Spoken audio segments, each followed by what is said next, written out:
Hello everybody and welcome on today's video.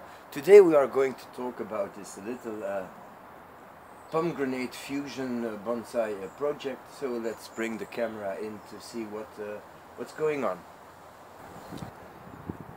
So the tree grew well this year, and all these new shoots now, they should be redirected. And the way I'm going to do this is, well, my first purpose is to get, of course, this fusion and this trunk closed. So the first thing I'd like to do now is just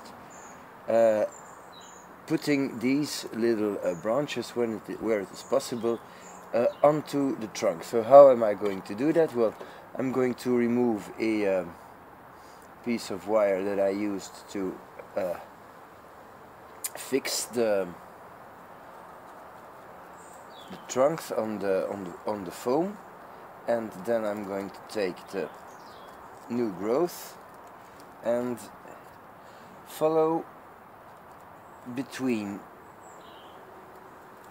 the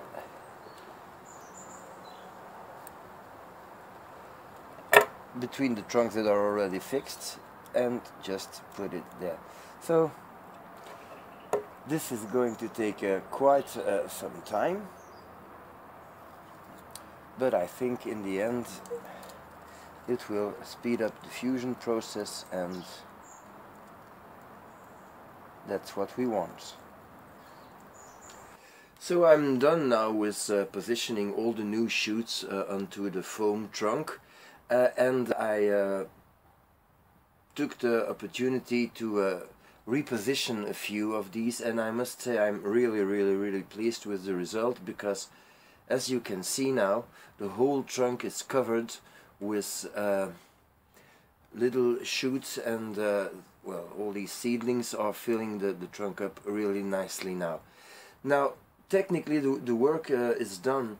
Oh yeah, I have finished the top just by wrapping some iron wire around it, and now it is constricted here, so well, the fusion will start to take place.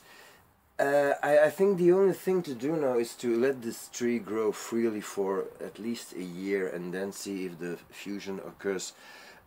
While I was working, I realized that all the little seedlings, well, are alive, which is fantastic, of course.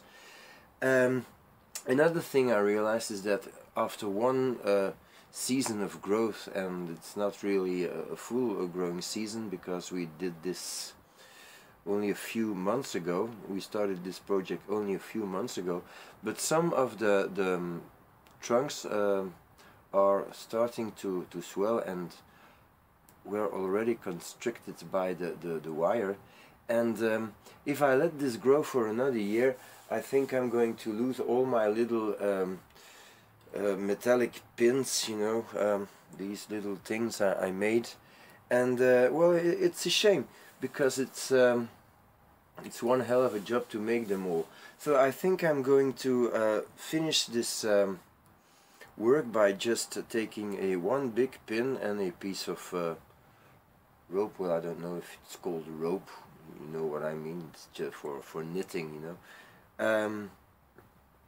And I'm going to insert that at the bottom somewhere where I have a little place. Yeah, alright. Put it quite deep so that it's well anchored, and now I'm just going to wrap this in rope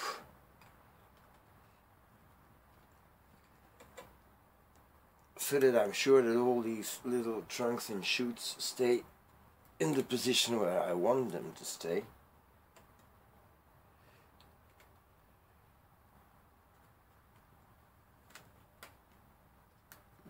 This is really easy because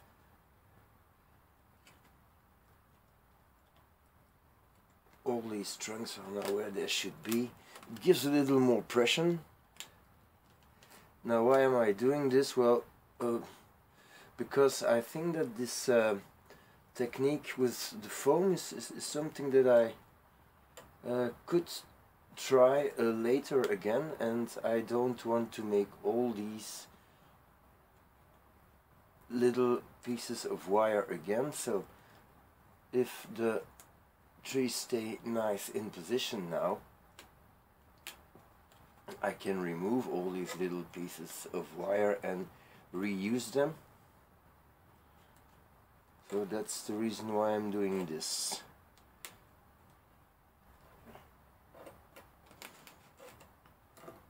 Okay, just going to fix this with another piece of wire, and then the work for today should be done.